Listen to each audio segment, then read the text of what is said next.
Welcome back to our Keep the Conversations Going festival. Next up, we're welcoming Thomas Conway as the moderator for a panel discussion on language and identity. Thomas will be joined by artist Romy Krouanias and Dr. Paul Halferty. After the panel, we'll be joined by Annie Ryan for a chat about being our own best pals, followed by a guided meditation through Yoga Nidra, which should all get us ready for a nice deep sleep. So have your pillows ready. Remember, we need your help to keep the conversation going. So if you find value in this day's events or the work we do with Stage Door Live and Irish Theatre this week, please consider supporting us. You can pledge your support at TheatreMaker.ie/donate. Now let's welcome our sector panel. Hello, this evening we have Paul Halferty, and Paul is hails from Canada, but he's now working in UCD and a member of the drama department, theatre and performance department there. And we have Romy Krouanias, whom I believe is from Argentina, and is has a company here, a theatre company, and also has been very instrumental in putting together the Festival of Mother Tongues, which has been working in North Inner City Dublin, I believe. We might start with you, Romy, if you'd give us a little bit of background on that festival and on your work as a theatre artist here in Dublin. I can't hear you, I'm sorry. Are you hearing me? Happens again. Hello? Can you hear me now? Yes, I'm hearing you now. Yes, I hear you now. There's some technical issues. Hello, hi, thank Yeah. you. So you were asking me about Mother Tongues Festival. It's part of Yes.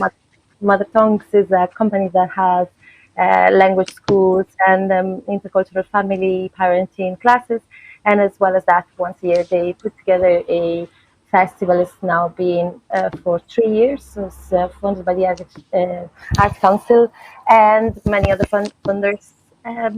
Is mainly about showcasing all the wealth and the riches of so many languages and cultures that are existing in Ireland, and artists that do live and create in Ireland, but they struggle to find other platforms in which they're not pigeonholed as diverse artists. So in this case, it's through the experience of language, but it does not have to be specific in any other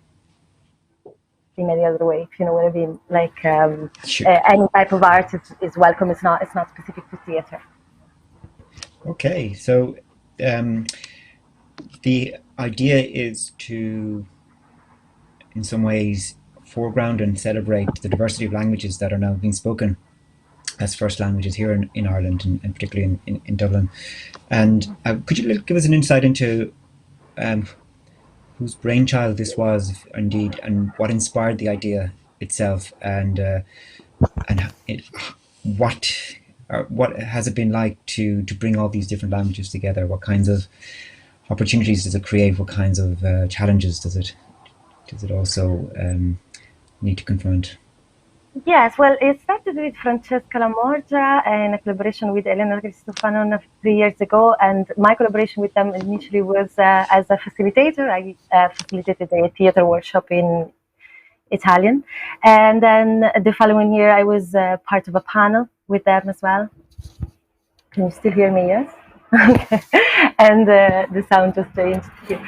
And then last year I was guest curator, so assist in the curation of the festival. So we created a different type of theater panel in which we worked with the panelists before the panel went live for sessions insofar as we wanted to make it more than just um, a moment in time in which we meet all together and we're speaking out, but there was also a speaking in before. So I curated that and the conversation that happened before, then the panel that was recorded, not live, also for technical. It was very challenging to create a festival that was.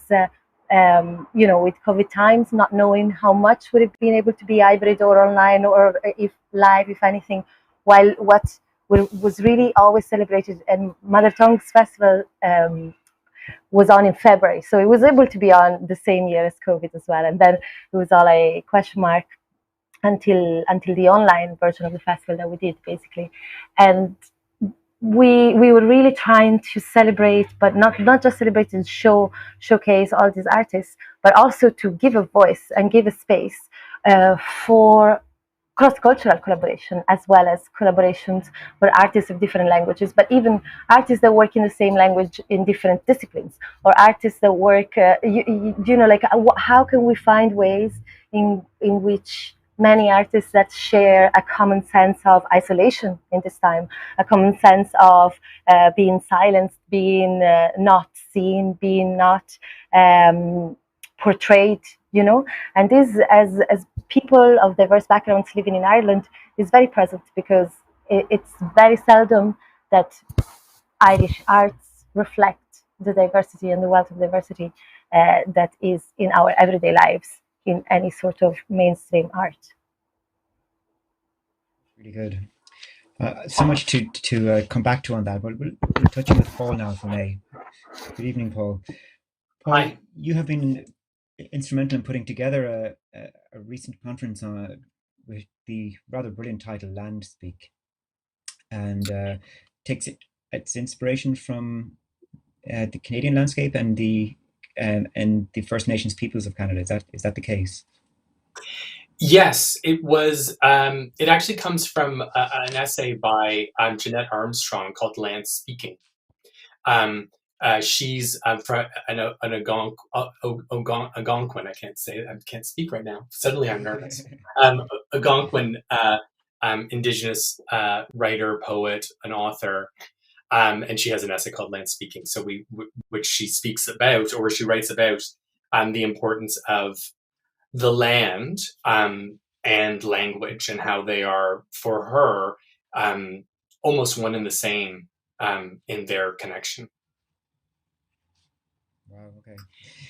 And are you aware then that so much of the landscape is also now retaining the names that the Algonquin people have given to that landscape and have passed into, let's say, mainstream use within, like, let's say, English speaking or French speaking people at this point? Is that the case? Yeah, similar to what you would find in Ireland, a lot of Canadian place names are anglicization of Indigenous words. Okay. Canada is one of them. Canada. Toronto Okay. is another. Ottawa is another. Those are all Indigenous words that have been anglicized. And we actually, I know that the conference that Land Speak, the videos are available on this website, and there's a conversation between Jeanette Armstrong, who inspired our title, and Mankin McGaughan, whose recent book, 32 Words for Field.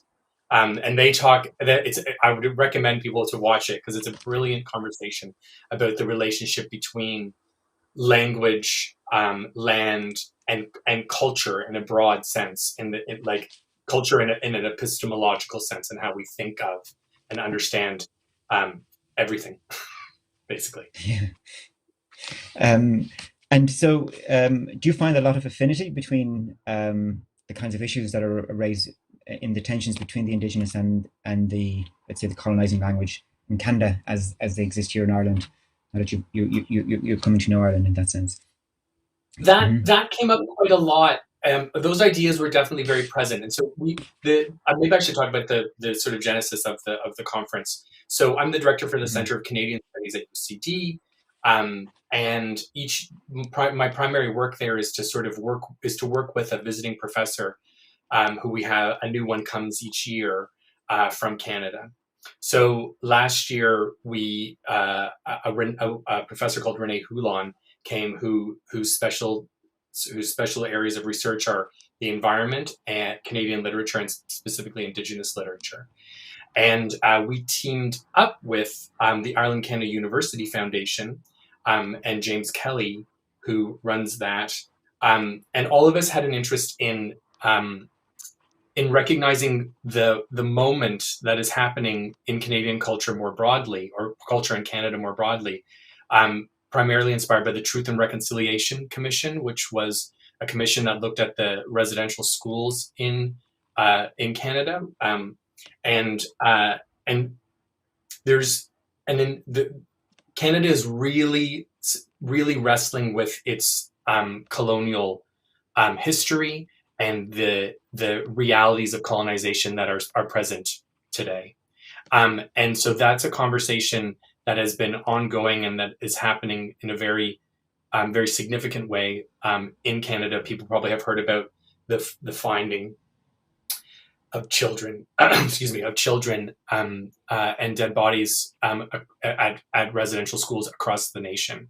So we wanted to find ways to work within our two sort of Ireland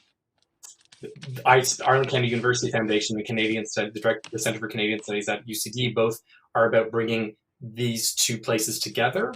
But we wanted to do that in such a way where we could talk about the realities of colonization and the realities of life for Indigenous peoples on the land now known as Canada. And the way that we found our ways into that is to, of course, talk about colonization as it happened here, and the ways in which language reclamation and culture and music have been central to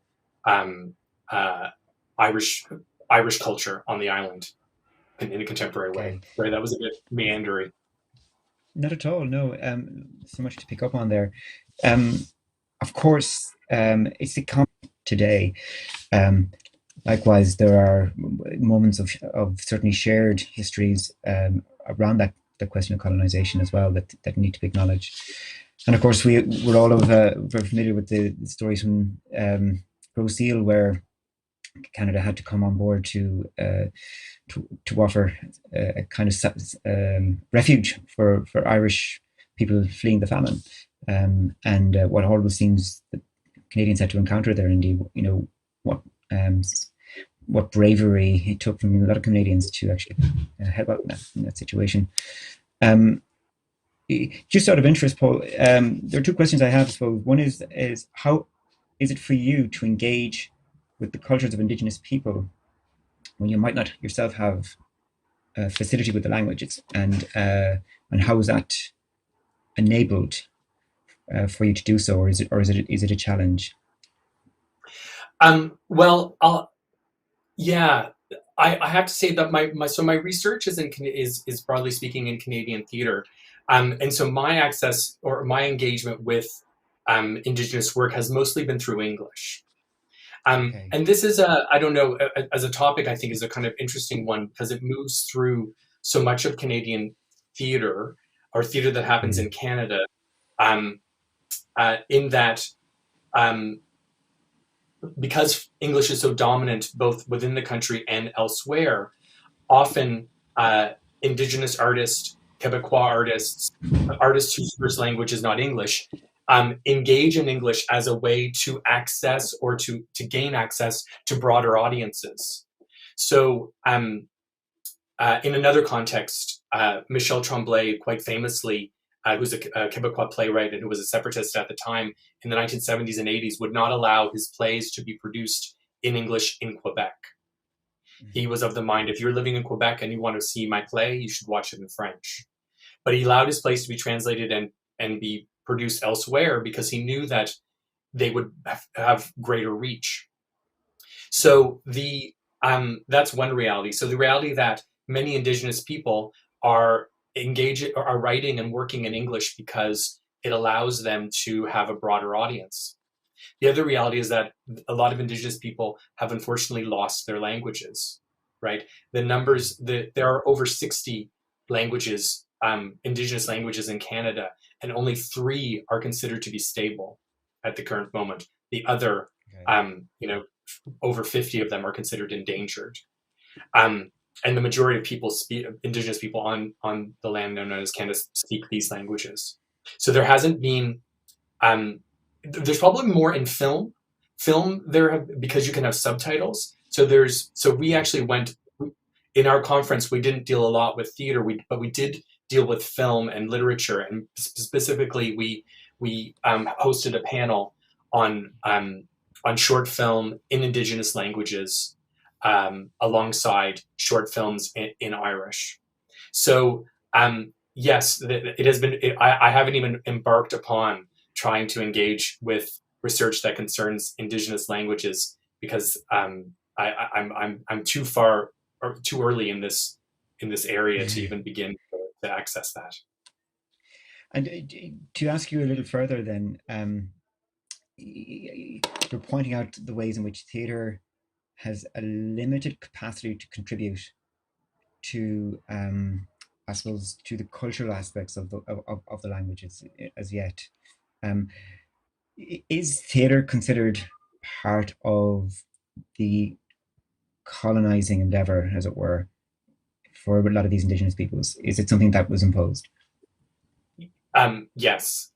There's no doubt that Indigenous artists who are making plays are conscious of the fact, and often make plays that address the idea of theater as something that happens in a room with people speaking, or that's the European tradition. That they often, again, in the same way that accessing a colonizing language, they're also potentially addressing or using a colonizing form.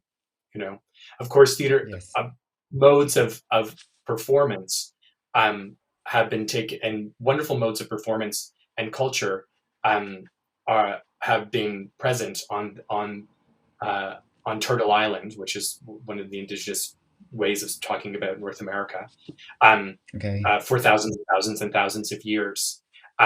But the creation of plays are kind of in the Western sense, is another way in which one can talk about it in terms of hybridity, which might be kind of a positive spin, but it is also, some Indigenous artists, talk about the limitations of Western forms, basically. Yes. So to touch on this question of hybridity, and Romy, I'll be back to you very quickly after I just raise this, because I think it's also relevant to you. Are you aware then, Paul, of ways in which the Indigenous contribution is in some way subverting the received form, or bringing in additional modes, as you point out, or additional styles, additional performance languages to that framework that they are working with when they're working with the Western dramatic framework as well? Yeah, I'm trying to think of a good example, but I would say in the kinds of, I think always, because the kinds of stories that Indigenous people are telling in representing themselves, it is an essential challenge to the to colonization. Even in the most sort of stereotypical idea of what a Western play is, when Indigenous people are representing themselves, regardless of the form, it is a challenge to the colonization that has been imposed upon them, I think. Yeah. Fantastic. Romy, may I ask you, do you consider a festival like the Mother Tongues Festival and the initiatives that come from the company itself as a kind of an alternative space, for, separate to the mainstream, or is it looking to position itself in relation to the mainstream? Well, I believe there is much more than needs to be done. Can you hear me still? Yes? I'm sorry. I can hear you well, thank you. Yeah, that's really well.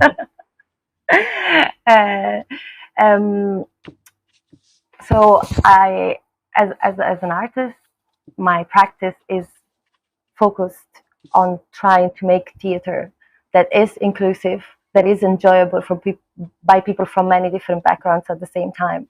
And unfortunately, there is not many festivals or spaces or venues that take in consideration art that come from people with a diverse background as just art. It has to be community art, or it has to be arts participation art, or it has to be some sort of like contextualized inside a festival that allows for this art to have the right to be. So this is not a solution. What Mother Tongues Festival does, what we try to do as well with Brother Gather or other festivals, mainly when they're local. I'd like to mention, for example, the Five Lampsers Festival that I collaborated with as well. Like, these festivals are allowing diverse artists to just be considered as artists and be part of festivals. But at the same time, is not enough. And these festivals know that they are not enough. Like, an artist can't just survive by being able to be invited out with this type of yearly events, because and at the same time, it can create some sort of ghettoization of art when we only take in consideration, and this is something that even my professor in Annual Galway, Charlotte McIver, has mentioned in her book on performance on the Irish stage and migration, which she talks, for example, of Africa Day Festival. She writes, and how we're taking in consideration festivals like can be the Chinese New Year Festival, which already is a problematic term, that it needs to be the Spring Festival and not Chinese New Year, because it's taking away, a lot of occasions and possibilities and potential for people to come together and celebrate different types of culture, different type of food, different type of art.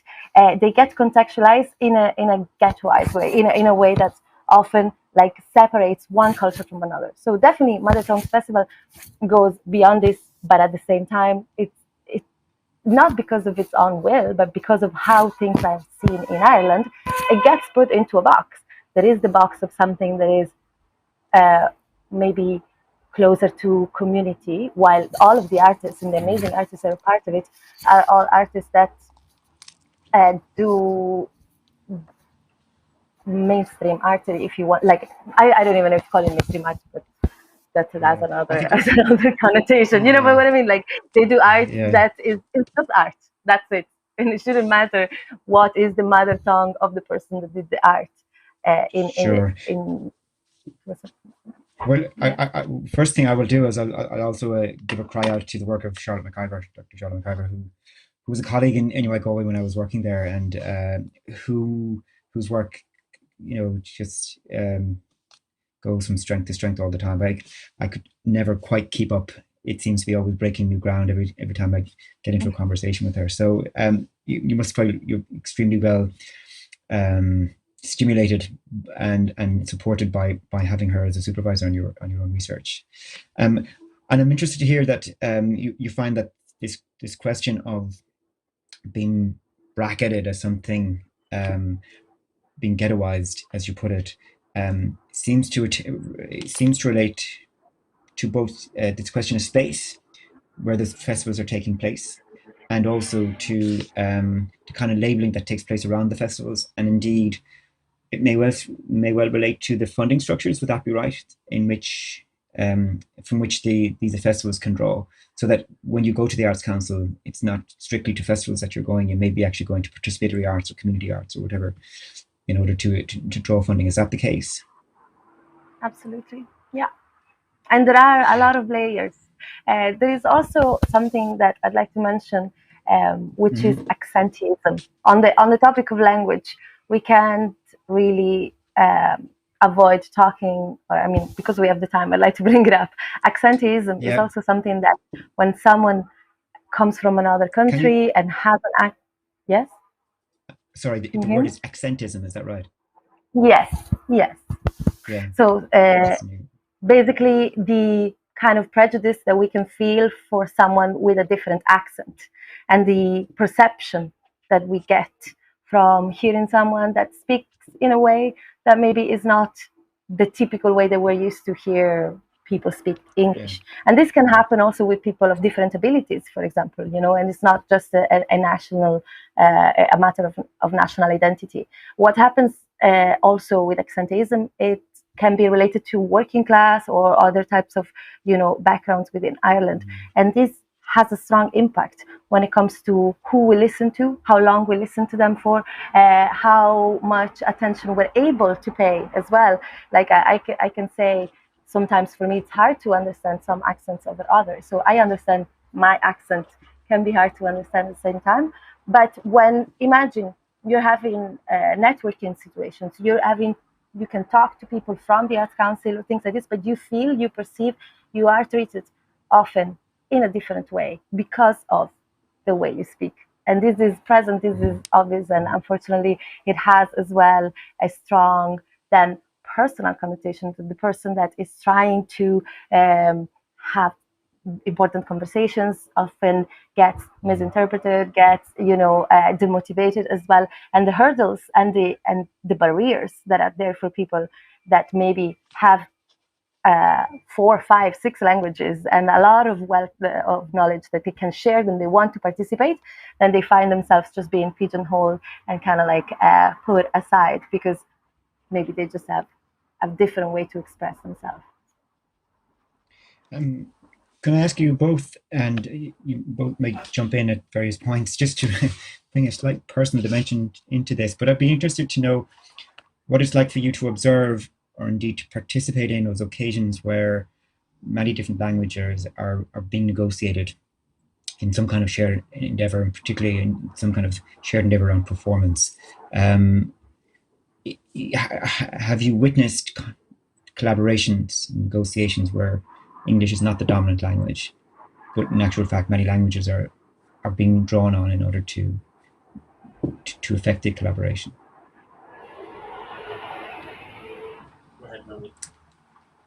Sure, maybe you might ask. Yeah. Absolutely. In Ireland, there is also a lot of movement, and I feel like movement is another way of communicating. There is a lot of situations in which I had the possibility to devise plays with people from different countries. And what happens is that when English becomes a way to communicate, but it is not the dominant way. Like everybody in the room has access to English, but they also have access to movement and pictures and song and other ways to enrich the communication and the thing that one wants to portray, one wants to share.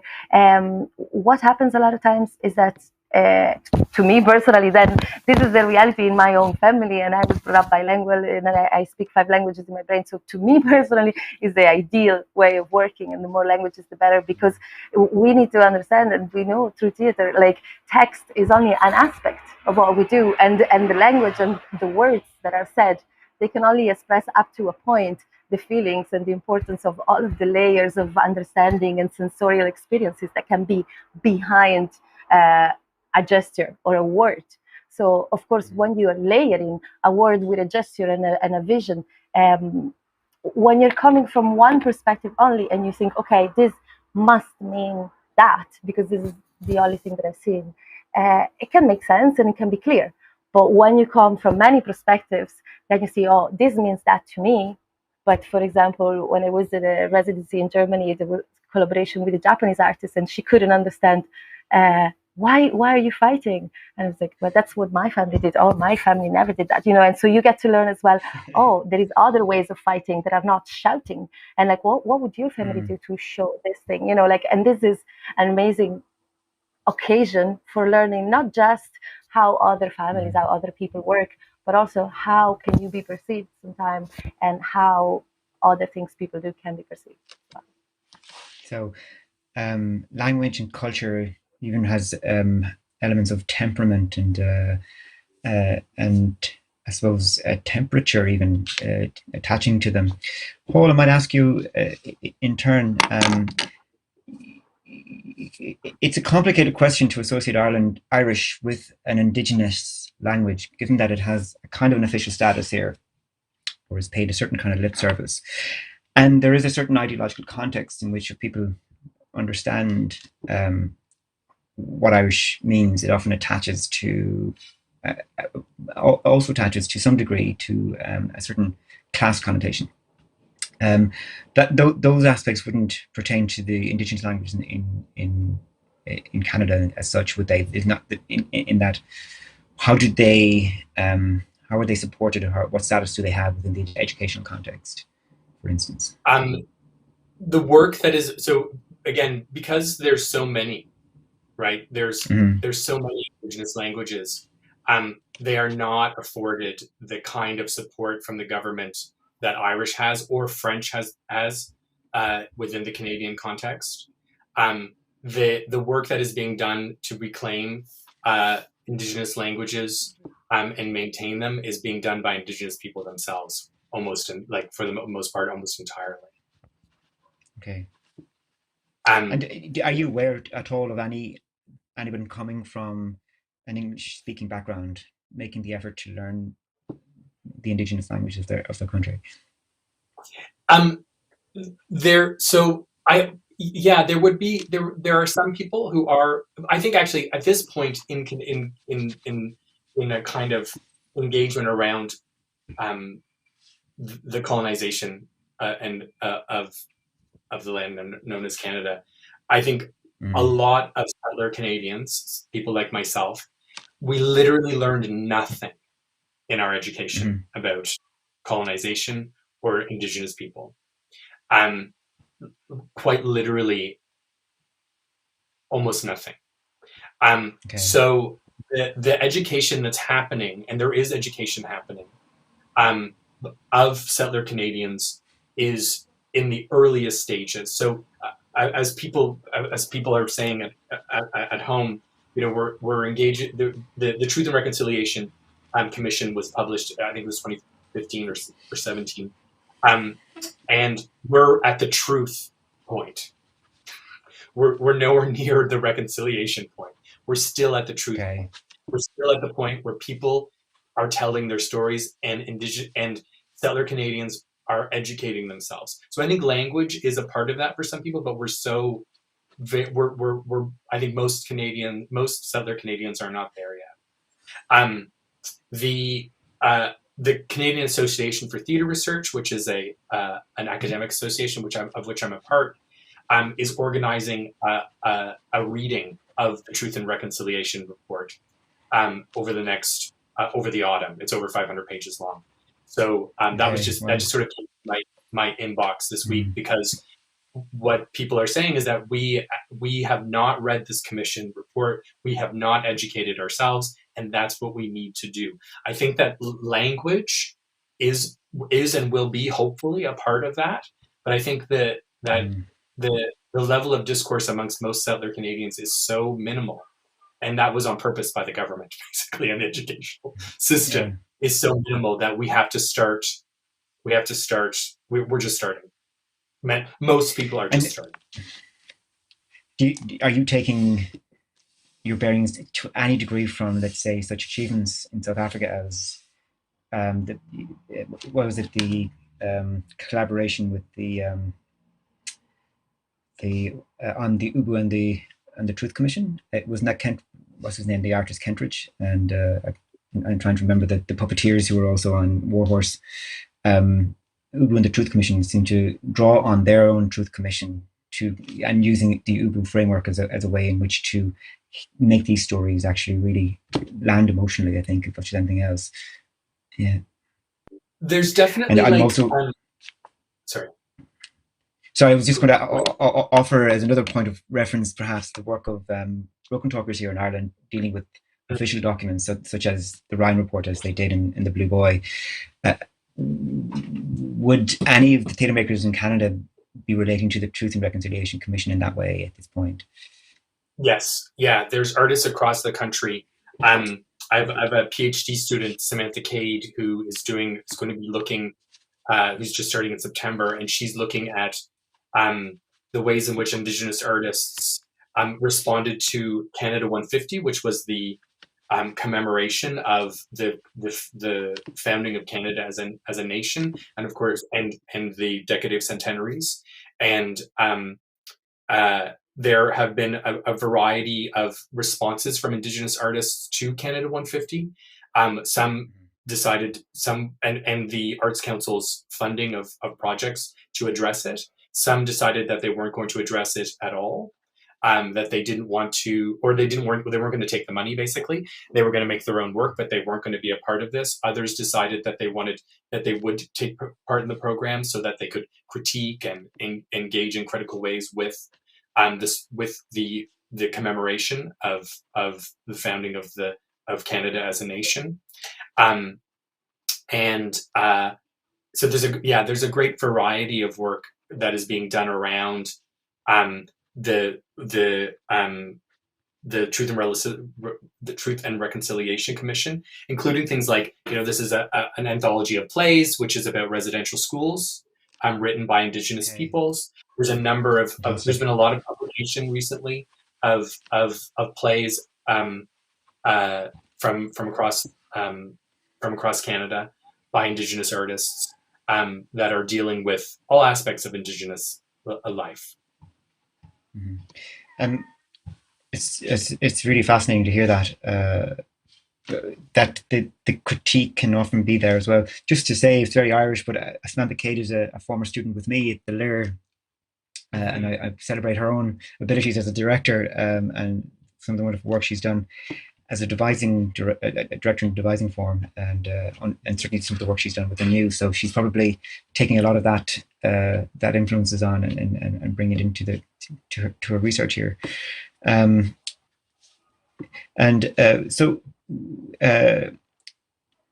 do we find that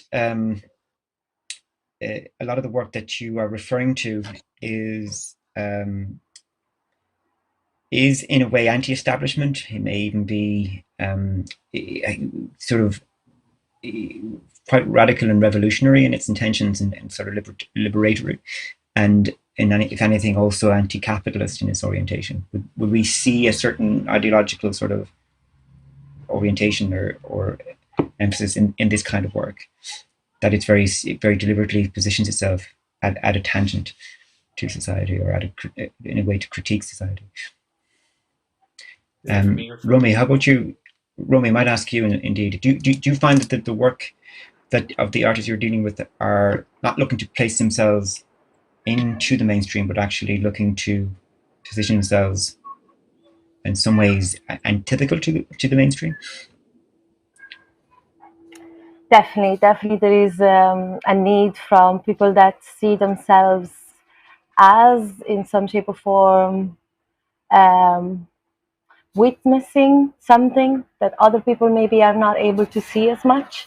So when you are an artist, you can have a different type of sensitivities, a different type of connection to a lot of things that are happening at the same time, and then you put together these threads and your art. I think, well, my art personally, I will talk about this and how my art as well has an impact on my curation style, and my practice is part of, you know, being a theatre maker and a curator, and you know, trying to deal with a lot of different aspects at the same time. But it's not just anti-capitalist, or it's not just feminist. Probably like an eco-feminist approach is what I believe, you know, like is very aware as well of what is happening to our planet, very aware of the waste. You know, when we're talking about mainstream, to my mind comes a lot of, you know, waste when it comes to set, when it comes to costume, when it comes to a lot of all these things that as artists that are coming from a different perspective, we obviously have to be aware of because of monetary issues, and then we find ourselves using upcycling and potpourri and things like this. But so were people in the avant-garde in the beginning of the 1900s, you know. So there is nothing that there is nothing bad about trying to put together more than one principle. So yes, I care about showing that diverse people have a voice and have an experience, and I can also at the same time be eco-feminist. I can be concerned about the environment. I can be concerned about what's happening in Canada, even if I don't have a personal, you know, connection to it. And that at the same time, I want with my work for people that don't have particularly like a moment by moment share experience with my characters or with anyone, but they can still get the spark of empathy and understand actually, as humans, no matter where we're from, we're all pretty much similar. We all live with a humongous amount of guilt, humongous amount of shame, and humongous amount of hatred towards our own bodies, usually. And there is recently this book from Sonia Renee Taylor about radical self-love, and how all the hatred for other cultures, other peoples, or other abilities of anyone is basically based in our own hatred against our own bodies, and the fact that bodies are our expression of the way we walk into this world. So obviously my body is of a certain shape, of a certain color, of a certain gender, with a certain speech, and what has an influence on the way I move in the world is not only how other people perceive it, but how I perceive it, and how it stops me from keep trying to speak up, keep trying to learn, keep trying to make work. It's curious that we had a conversation recently with Kevin Reid, who's in fact putting this together as well. He allowed us to have a conversation with a theatre, an acting, I suppose, facilitator in. She was based in Australia at NIDA, the National Institute of Dramatic Art in Australia, and she inspired an initiative whereby students could perform, certainly in devised workshops, in their own first language, and draw immediately on their identities in their work. And she made this a very important plank of the actor training that she got them to engage in. And indeed, those students who experience the very shame that you're pointing to when having to accommodate themselves to, I suppose, receive pronunciation and to, I suppose, the dominant English language, once they're able to access their own language, they were also good deal more confident and were able to shed all that shame in what they were doing. So she led to a kind of a cultural shift in that institution, and it may indeed have led to a cultural shift in actor training more widely. And I was hoping she would inspire such a cultural shift here in Ireland. We are lagging behind, I think, in that regard. So it's interesting that what you're doing in your work, Romy, should speak to these parallel initiatives that we're hearing about here. And in your case, you're doing it right on our doorstep. So we should be kind of tapping into what you're doing a lot more. Paul, could I ask you a little bit about sorry, would you like to respond? Yeah, just on the cultural shift you were talking about, I'd like to mention that I've been part of the Independent Artists Working Group with Theatre Forum, and I felt like in this group there was a lot of different artists. Well, we were just 5, but from very different backgrounds. And maybe before going in, I thought, okay, I will have to stand up for what I do, and each one of them had, like one is a mother, one is a woman artist, one with disabilities, and it felt a little bit like maybe the box ticking exercise of let's take 5 artists of different backgrounds and put them together and see. Actually, I found it so surprising how deeply we agreed on so many topics, and how important is that we are ready, and a lot of people from a lot of very different backgrounds are ready to be part of this cultural shift that needs to happen. And it needed to happen before COVID, and then COVID made it even more clear for the people that maybe weren't as aware, because they could be not aware. And even now, it almost feels like, although we all have a very big awareness of all these issues, we've tried to even point out what can be done, like very specifically. It's not just like, a cultural shift, it would be nice, it sounds fun. No, there is like very clear points that can be addressed very simply, and we're still hoping, and there is people now working on. Are you able to say that? Are you able to say yet that the Arts Council is really following through on its policy initiatives, such as being announced through its equality, diversity, and human rights policy document, that you're noticing in itself that the Arts Council is a great deal more receptive and more nuanced in how it engages with the kinds of initiatives that you're looking to get funding for? Is the Arts Council getting there in that sense with you? The Arts Council is definitely showing a willingness to get there, but I don't see them getting there. I guess there is a willingness. I am unsure up to which point the willingness is on paper, because it needs to be there. And now there are other changes happening, and because of these changes, I'm hopeful. But at the same time, there is a lot of exercise in patting one's own back in a lot of situations of like, look what we already achieved, instead of focusing on look what we need to achieve. And when it comes like, there was a document that was done after a conversation with a lot of artists from different backgrounds, and the document was maybe 2 pages, and one of the points was a lot of people cried. So I felt like it was very, very insensitive. It wasn't taking in consideration a lot of points that a lot of people made on the session in which I was present. The session I was present, someone cried. Yes, that was in.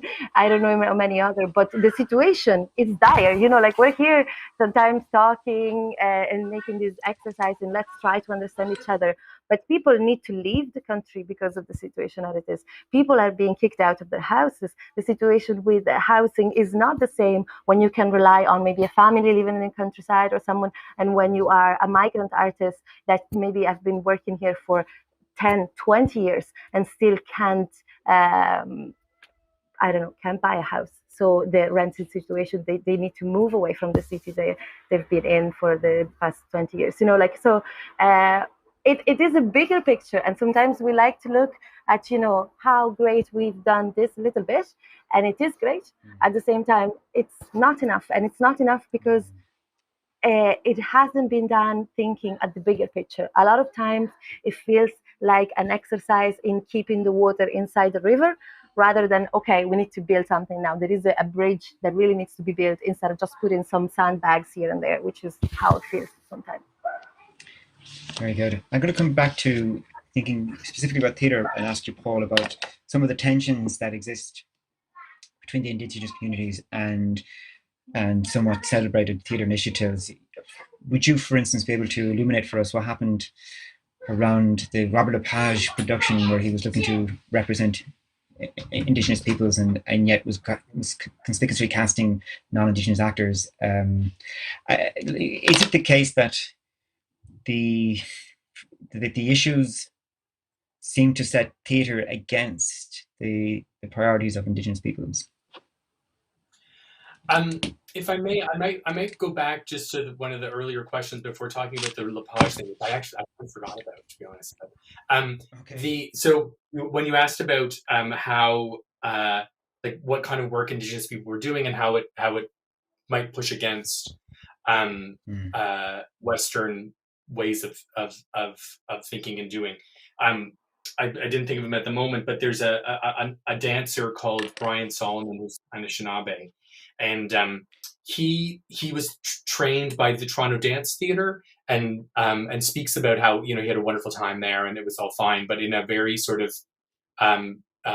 Euro-American modern dance tradition, and he's now trying to sort of decolonize, for lack of a better word, his body, and the movements the ways in which he was trained, and he sort of returned to the kind of work that he would have been doing and how he moves on the land in his traditional territory, and he spoke specifically. I'm thinking of an interview that I did with him, where he spoke specifically about what they call the sugar bush, which is basically maple syrup, and how you move through the snow, and how you move through the when the snow melts, and how you move, and how he needed to actually engage with those kinds of movements, and how he moved across the land in comparison to a kind of Western approach to dance training and choreography. And in terms of the kinds of work that's being made by Indigenous artists, there's definitely examples of sort of, for lack of a better word, almost consciousness raising, both for local communities as well as the broader community. And there's a very successful play called The Unnatural and Accidental Woman, which by Marie Clements, which is about murdered and missing Indigenous women, which is an epidemic in Canada.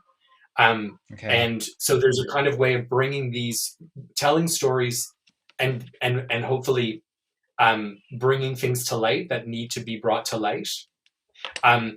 This is one of the earliest and most successful Indigenous theater artists is a guy called Thompson Highway, and he got some pushback because he had a extremely this was in the early 90s. He had a play called Dry Lips Ought to Move to Kappa's Casing, and there was an extremely violent image and enactment, I won't go into it, that was staged. And he said his response was that for us to heal, the poison has to be exposed. For anyone to heal, the poison has to be exposed. And so in his work, he was seeking to expose the poison, expose the traumas, expose what has happened in an effort to move beyond them and past them. With regard to Robert Lepage, I didn't follow that story closely, I'm sorry to say, but I know that it was basically, my understanding of it basically is that Robert Lepage was engaging in telling stories about Indigenous people, and there was no Indigenous people involved in the production whatsoever. And so this got pushed back, and from my perspective, rightly so. When we began Land Speak, it was myself, a white settler Canadian, an Irish person, and another white settler Canadian.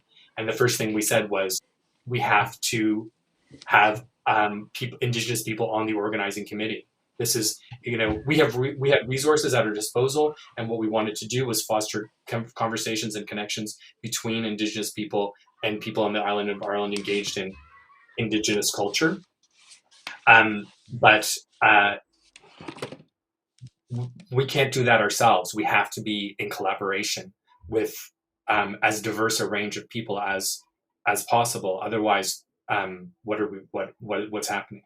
You know, how if we in Ireland want to connect with Indigenous people in Canada, we need to actually connect and organize with other Indigenous people in Canada, and that's what we tried to do and did, and so I don't think Lepage was doing that.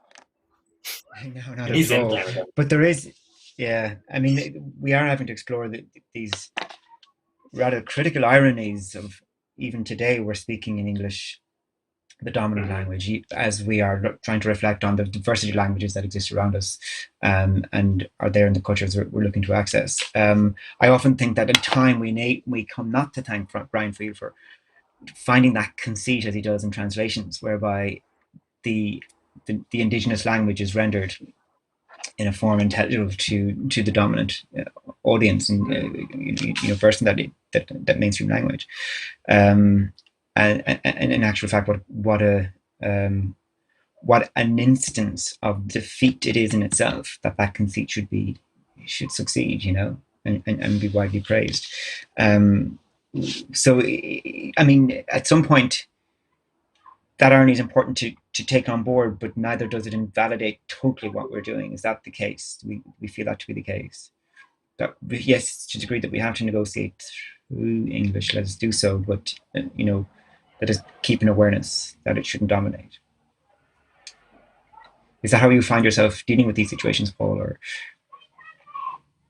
even as you bring in people from Indigenous peoples onto your organizing committee? What does that mean? What was the effect? The reality is, for a lot of Indigenous people, is that they have been, they've lost their languages, and they're in the process of reclaiming. So the people that we were working with were all people who had actually whose first language was English, and were in the process of reclaiming and learning their native languages, their mother tongues. So that's I mean, there's a lot of different stages of work, and but the language thing is really it's languages have just been decimated, and so they're in a process of reclamation in the current moment. There are still many people who are native speakers, but we weren't working with any. We weren't working on the organizing committee. We worked in English, and that was the first language of most of the people on the committee. May I come to you, Romy, as well? But you might finish up on this point. Again, just thinking through the question that I suppose was set myself in the beginning, which is this notion of the relationship between language and identity, whether language should be more commodious than being attached to strictly one identity, and also that for all there is a correlation between language, identity, and indeed landscape, they can't be completely superimposed on one on the other in order for there to be a space in which collaboration can take place outside the language. What do you witness when you see people from many different language reservoirs coming together to collaborate? Do you feel that they are consistently improvising and using other kinds of language, such as movement, as you described, such as song, such as a visual language, in order to communicate? And in doing so, they're also sort of parking the identity for a while, or adapting that identity to the new circumstances in which they find themselves collaborating. I feel it's a little bit more open than that. It's definitely not as simple. Even now, we could be speaking in English and use our bodies more and move more. Like I already do that. You know what I mean? When I say about using your body, it's not like, okay, I'm going to answer your question in interpretive sense now, and that's going to be my answer. It's more like. It's more about, having an embodiment, and it was interesting when you were talking before about decolonizing the body. The decolonization of the body is something that is happening, and it happens in virtually all countries, and we start going in schools and little by little get into our heads more and more, and our bodies and what they can do is kind of like separated from the way we think. But actually we can think kinesthetically, and as performers, actors, or artists, it doesn't need to mean that you are dancing per se, but to allow your body to feel is a very important step, to also allow your body to then portray feelings that maybe are not yours, but you need to show on a stage, for example, in this case. At the same time, I feel like your question was so layered and there's so many aspects. Like, I personally feel there is an affiliation to a language that comes to a national identity, and sometimes it can be beautiful to gather around a shared knowledge of a language and sing songs, or just to chat in a specific way or with a specific accent. But when we tend to just group people, we, for example, if we take in consideration the language, Italian language, there's so many differences within Italy of the Italian language, So we can just put them all together into a Del Mio ad and pretend Italian people have a unibrow and speak like that, or they're, and we tend to simplify what I believe. And one important step is to understand that we all do it, no matter where we're from. So when our first language is not English, we still simplify, and we still have prejudice, and we're still brought up in a world that is made for us to move through it as simply as possible. But then the reality hits. Reality is not this simple. People can speak a variety of languages in a different time. Like I know of people that maybe spoke perfect English, and then something happened and they couldn't speak it for a year. And it was just something of like, okay, because this happened, now I'm not able to speak it, but they actually were, like, it's so interesting how language works. And when it's connected to identity, for sure, there is the experiences. But now I have, let's say, Italian language I was brought up with, but my mother tongue is Spanish, and I speak English every day. So my language is a mix of both, is an hybrid. And each language that I choose to speak, I'm not a mother tongue anymore, nowhere, And I feel like we could all kind of understand that in some shape or form, we don't have to stick to the one place where we were from, and we have that freedom, like maybe you would like to add some indigenous words to your daily vocabulary. I definitely want to use Turtle Island. I think is my new favorite word. Am I allowed, please? That's absolutely. Yeah. And I think it's an iceberg. It's very important to see this as an iceberg of possibilities and things. And a lot of time we just focus on the one snowflake, but there is so much in there. There is so much. And maybe, Paul, you might answer this with a short answer. But do you find that you're, in as much as you're a teacher, that you're somewhat a different teacher and possibly a more open teacher, for having become sensitive to the possibilities that there are other languages or other identities that the students bring into the equation with you, and that you find yourself as much in a space of learning as you are as strictly speaking teaching itself? Yeah, but yes. Before I answer that, I just want to say one thing. So as I alluded to earlier, most settler Canadians like myself are really at the beginning of a journey around understanding the colonization of the land which we settled. In talking about what I know, I want to acknowledge that it's quite limited, but I will direct people to, if you want to hear about Indigenous artists, thankfully the conference is all online, and there's some really amazing Indigenous people Indigenous artists speaking about their work in terms of literature, film, poetry, and it's available on this website. So I would encourage people to actually hear from the Indigenous artists themselves rather than my reflection of that. With regard to a sensitivity to languages and these kinds of things, my parents immigrated to Canada from Ireland. So I was a first generation kid. I grew up in a neighborhood where everyone's parents were from somewhere else. I was never good at school. It was a real struggle for me.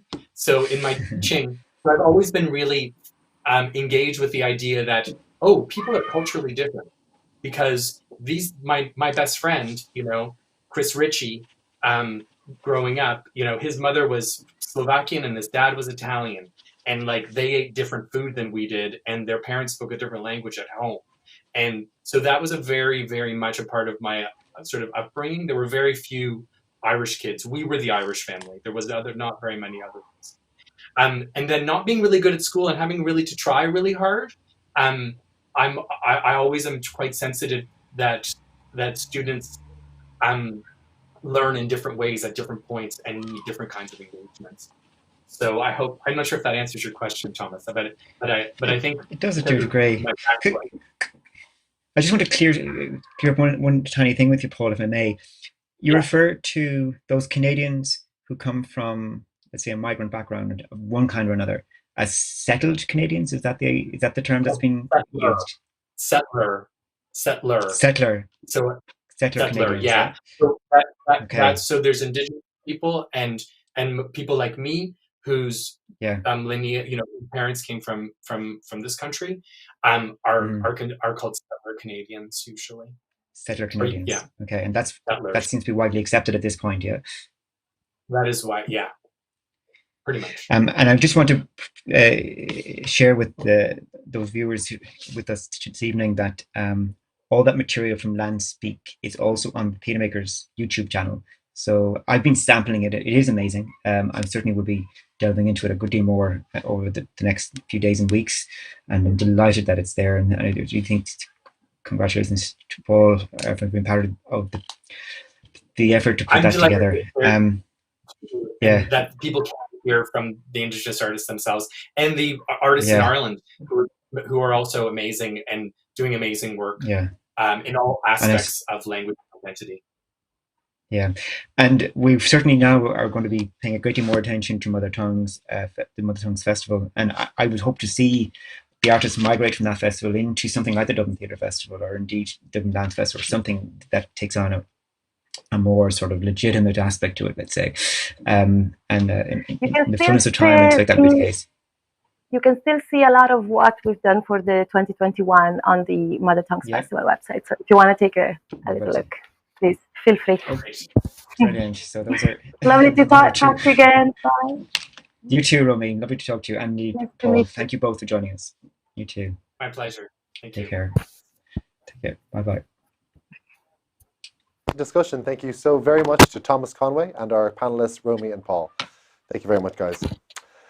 I would like to remind you all that as we move on to the final event of the evening, that we need your support here to keep the conversations going. So pledge your support at TheatreMaker.ie/donate. Thank you in advance for your very generous support. We'll be moving on to our final event, a chat about being our own best pals with Annie Ryan, followed by a guided yoga nidra, which will relax and calm us all after a long day. We're going to take a short break before that, which gives you time to jump into your pajamas, get a blanket, yoga mat, some comfy socks or a jumper, perhaps even a cup of tea, and settle in for a lovely chat. We will be back to you shortly.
Welcome back to our Keep the Conversations Going festival. We hope you have your comfy clothes, pillows and blankets handy because we're ready to settle in with Annie Ryan for a chat about being your own best pal, followed by a guided yoga nidra, which should be helpful for all of us to drift off into a peaceful and restful sleep tonight. Welcome to Annie. We are so looking forward to this.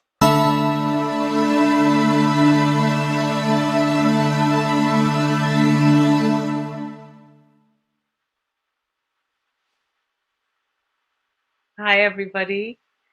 Very nice to be with you. I've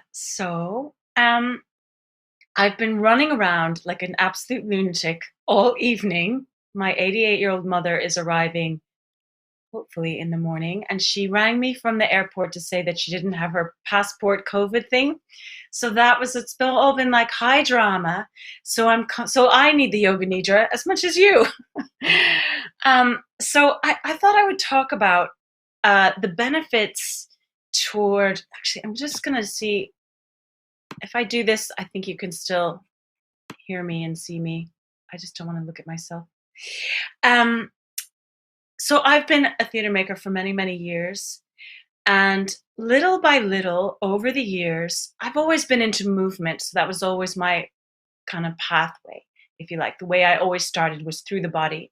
So I was always doing really kind of makey-uppy yoga, basically, until I started getting into yoga myself, maybe about 20 years ago, I think.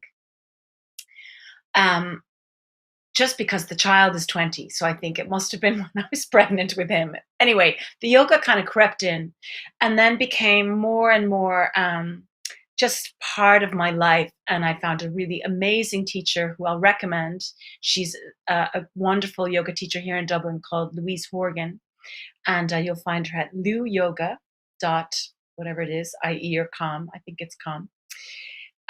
She's well worth a visit to. But over the years, I have just been, this part of my life has been growing and growing, and it's been coming into the practice of the rehearsals. So, and really actually it was Michael Keegan Dolan's company, Fabulous Beast, who ran a 10-day workshop years ago, where we washed the floor, Japanese style, which is like in downward facing dog, all the way up and down the floor. And then did like hours of really hard shadow yoga, like really physically very, very difficult. It doesn't look anything like normal yoga. So it was very intense. But I borrowed a good bit of that practice into the Corn Exchange work about 10 years ago. So I used to have the actors wash the floor. I don't really do that anymore, although it is a really good practice to clean the space before you work. So I would, for you energetic people out there, if you dare to get your actors to wash the floor, but they must be like no soap, just water, wring it out in a tea towel or something and just run it up and down the floor. You have to let it dry and then do your yoga or whatever warm up you like. But what I've found, that the kind of rigor of the intensity of the yoga has definitely kind of dropped away. So for me now, it's less about putting yourself into some extraordinary shape than it is about cultivating genuine kindness towards oneself. And I think the older I get and the more, it's been such a crazy couple of years, the more that's resonating with me, and the more, I don't know, listening to other teachers and practitioners, and gathering tools that really are about befriending yourself. We're all carrying so much stuff from our parents, from their parents. There's like a whole collective line, collective trauma, it's called, the whole ancestral line from where, no matter where you're from, you're definitely carrying things through the generation line. What I'm finding I'm teaching at the Lear at the moment, and what I'm finding with this really young generation, and I presume that's who I'm talking to here by and large, because it's all you young guys running this show. What I'm finding is that you guys are really sensitive people, or at least my class are really sensitive at the moment. And it might be because it's August and they're in class, and that doesn't make any sense to the body. It's all out of whack, and COVID and the whole thing. But I'm also finding that your generation express a lot more than ours. And I suspect it was because we weren't really encouraged to or allowed to.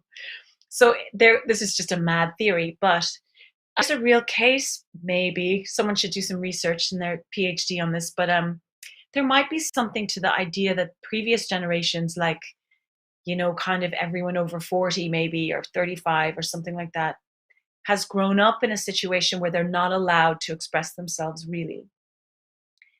And hopefully those gates have started to open, and the younger generations are allowed to really be themselves, express their sexuality, their identity, their desire, their emotions, their truth, whatever, in a much freer way than the previous generations. But I think they're also just maybe they're feeling stuff that doesn't really belong to them, even stuff that's being carried, that their mothers and mothers and mothers and mothers, or fathers and fathers and fathers, weren't allowed to express. It's a bit woo-woo, I know, but I think there could be something to that.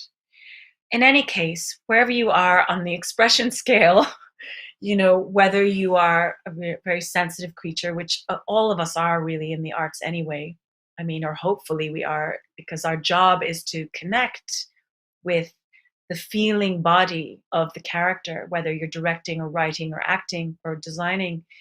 The job is to connect with that rawness and to channel it through whatever your role is. Certainly the performers, but even, in the design world, certainly as director, you're holding the channel for this energy to pass through the actors, through the voice, through the staging of the piece, the pictures you're making, to the audience.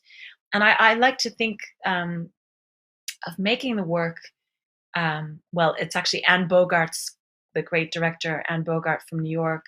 She says in her great book called And Then You Act, which isn't really about acting, it's about the creation of making a piece of work. She says, when you're making something, you should make it as if you're creating a surprise birthday party for someone you really love. It's such a beautiful idea of like, what would they really like, So there's something about honing in on what the intention of the piece is and allowing that to really travel through. And oftentimes what we're channeling through is traumatic material. It's the suffering of your characters. And, for either comic or tragic effect, we, want to like build characters and then break them for our viewing pleasure. That's why we keep going back to Oedipus. We keep going back to Romeo and Juliet, because we want to express or feel that tragic work. But the same is true for like, Bugs Bunny and Rick and Morty and all the comedy you see. So the more your characters suffer, the more we enjoy them or feel with them or laugh at them or whatever it is. So there is something about this channeling of suffering that makes us hopefully more sensitive than most, but also it means that our sensitivity is open to the trauma that we might be feeling in our own lives. And I'm not in any way suggesting that, like, you play, a tragic role and then, or you play a suicide, someone who commits suicide, say, for example, and then you're carrying that home or into the bar afterwards. Of course, that's, you guys all know what it's like to play something really intense. And then, the first thing you want is like to have a bit of fun after playing something like that. So I don't really think that there's a conflation, although who knows, maybe that's another PhD for somebody out there, about like pain and how does acting really like do something to the mind. I'd love to see brain scans and see if there's any action there. But in any case, what I'm really driving toward is that it's a tough life that we've chosen for ourselves. One of great uncertainty in this country, huge, a huge sense in the theater of being undervalued, in my opinion, a really deep poverty mentality. I always think of the Arts Council as like the old woman who lived in a shoe, and now, she's having more and more kids with every graduating class, and what is she going to do? So it's a mess, like how there's no solution to that. But it does mean that, there's a lot of people looking for a piece of pie, and it's just coming from the one pie, So how do you grow the pie? It's a whole other conversation. But what I'm driving at is just the difficulty of living with that kind of small level of money compared to every other industry, essentially. You could probably be a house cleaner and make a much better living than we do. But we know in our hearts that what we're giving and what we get from the work is so valuable. There's gold in there somewhere. So, hopefully there's actual gold coming to you as well, a bit of abundance. And if there is, great. But, in our industry anyway, there's time for abundance. And then we have our fallow periods where that, you're not getting the gigs, or it's just, well, we have had COVID for a year and a half. So, so wherever you are, even if you're working a lot or not working a lot, both extremities are difficult. Like, you're going to run into difficulty. Everyone is in every lifestyle, but I think our game is particularly hard. And I think, unfortunately, the older you get, the more aware of how difficult that is. Now, that awareness hopefully grows a bit of compassion for yourself and other people. But in my experience, when things feel really hard, or where there's severe rejection, which is part of the game, like, it is just you are going to be rejected. People aren't going to like your play or whatever. It's just, I think my experience was that there were times where I felt those things and then turned on myself. So they call it in Buddhism the second arrow. So the first arrow is the arrow to the heart of the review, where they didn't get what you were after or whatever, or, you didn't get the funding, or you didn't get the part or whatever. The first arrow is like the heart of not getting what you want, right? But then we give ourselves the second arrow, which is, then we beat ourselves up for it, and we go, oh, it's because I'm shit, or it's because I didn't do X, Y, or Z, or, we turn on ourselves, we internalize these moments, and we can be really, really hard on ourselves. And I'm sure you all know, it's hard to give yourself some compassion. It's really easy to be nice to everyone else, but sometimes it's very hard for us to receive compliments. Certainly in Ireland, it's kind of a cultural thing, for many people, where, oh, Jesus, don't be saying that. Like, or I love the joke, say, for example, of like, it's not really a joke, but just the thing of when Americans come off stage, they all go, well done, man. It was great work. This is kind of like a sincere American thing. And then in England, if you come off stage, they go, oh my God, I was so shit, whatever. They go straight into self-blame. But here you come off stage and they go, oh, you think you're great, do you? Oh, don't know about that. So, there's a kind of gag thing about not being too up yourself or having notions and all of this cultural baggage, right? So So what I want to do is kind of bring you into a practice of self-care and really encourage you to find for yourself some tools to just devote some kindness to yourself. It's really like that simple. It could be just simply, sitting down, closing your eyes, and just whatever, hand on the heart, and just say something nice to yourself 3 times and then go have your cup of tea or whatever. It's really that's really all I'm talking about. Or if you want to go deeper, there are so many tools to try. So Tara Brach is a great American Buddhist teacher who has wonderful free podcasts. Well, everything's free now, more or less. Well, not everything, but she's got free talks and like loads of guided meditations. Thich Nhat Hanh, another Zen monk, has beautiful practices. It can be quite hard to just sit. So the yoga, it helps because you're moving. Qigong is another gorgeous practice where even just like we give a little self-massage thing. So we might do a little bit of that tonight. Or even just writing in your journal, setting a kind intention for your day, these kind of things. So there's lots of tools out there for anybody who's more curious to find out. But whatever you can do, whatever, even just walk under a tree, sit under a tree for a minute, look at a tree for a minute, and just ingest the color of nature into yourself for your own sense of well-being. It's so important for everyone to do this, but particularly for us because we are channeling we're channeling the work, but channeling the suffering, but also it's so hard what we're trying to do. And what I've definitely found in rehearsals is that the more, if I miss my yoga session with my actors, if I don't lie them on the floor for a few minutes at least, we don't have as productive a day.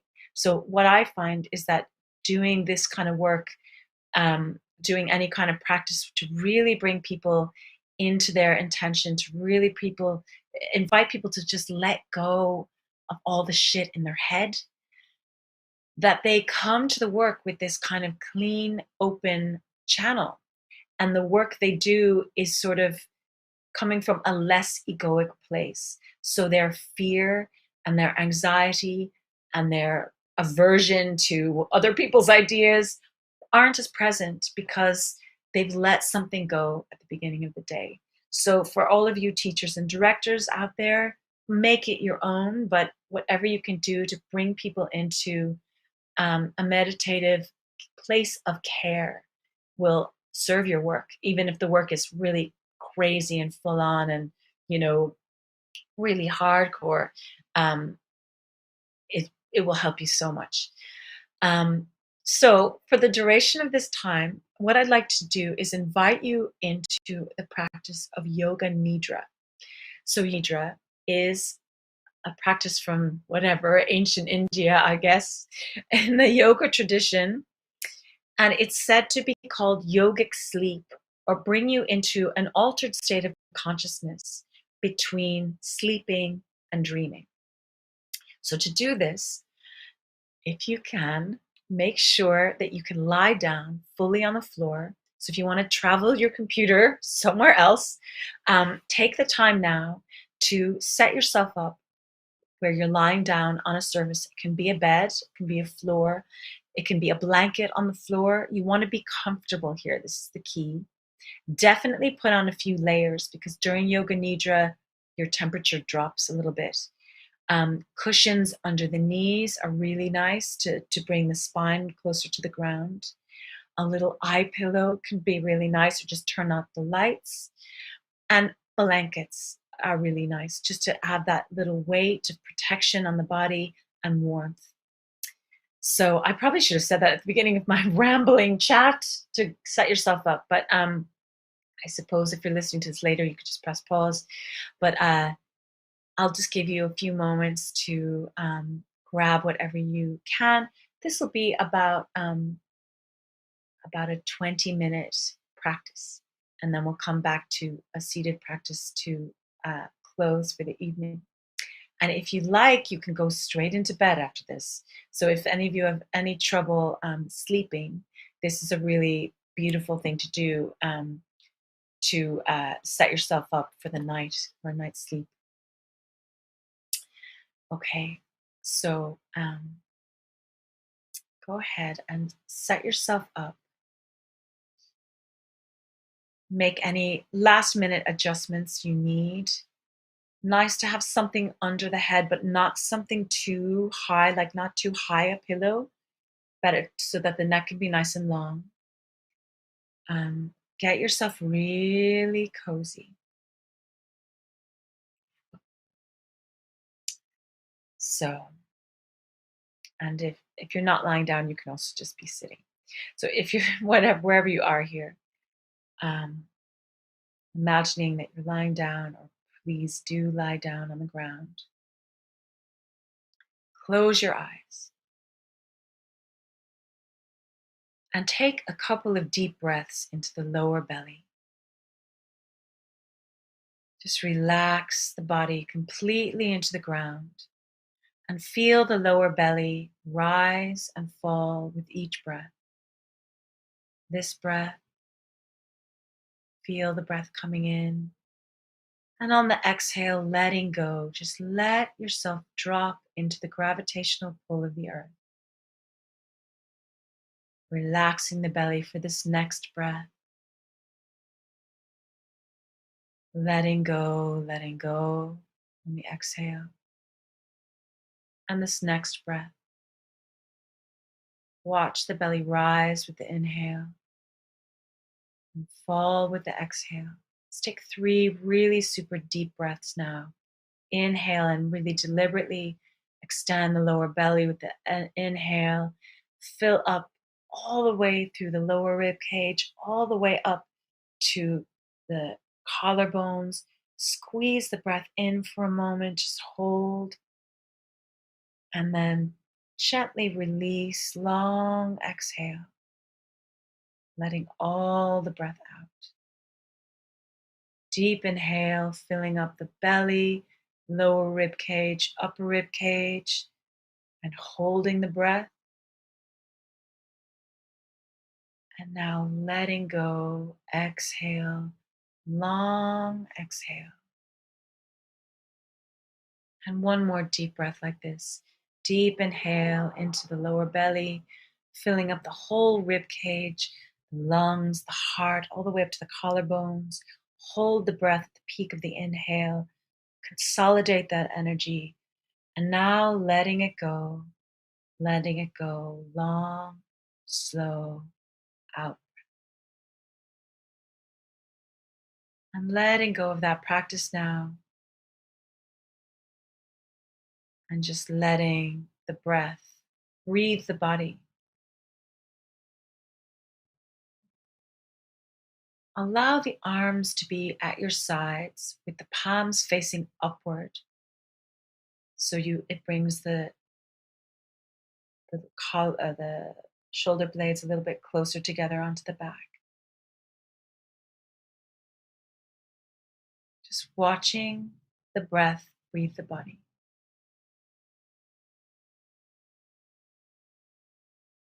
Imagine you're really receiving on the inhale. Watching the belly fall on the exhale, letting go. And feel now where your body is connected to the floor. Feeling your heels on the ground. You might feel your calves on the ground or on a pillow. You might feel your upper thighs and buttocks on the ground. Feel the connection with your sacrum on the floor. And now the upper back, arms, backs of the hands. And the back of your head. Let the head get really heavy. And feel these contact points where you're connected to the ground. And just feel the gravitational pull really holding you close. Let your weight drop into the pull of the earth. Imagine you're lying on the soft ground on a beautiful summer day like we had today. How much can you give your body weight to the gravitational pull of the earth? Really feel your sense of belonging to this moment. If nothing else, that gravitational pull of the earth will always, always be there for you. No matter what, it will bring you into this moment, into a place of belonging. It's like the big Mama Earth energy, the big Mama Earth claiming you, hugging you to herself, saying, "You, my dear, belong to me." So letting yourself rest in the embrace of the earth energy of Mother Earth. Imagine the ground underneath you is soft and supple. And she's holding you here, holding your head, holding your shoulders, holding your pelvis and sacrum, holding your bum, your legs, and your feet. You can imagine that you're even sinking into the earth a little bit more, like soft sand or soft, warm grass.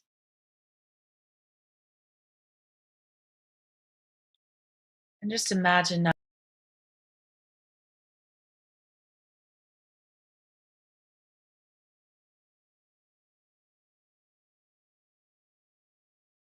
that you're lying in the sun.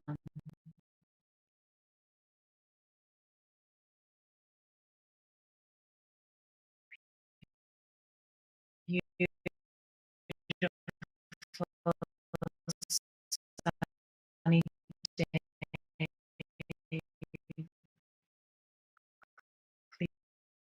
clear blue sky. Mother is here. Energy is slightly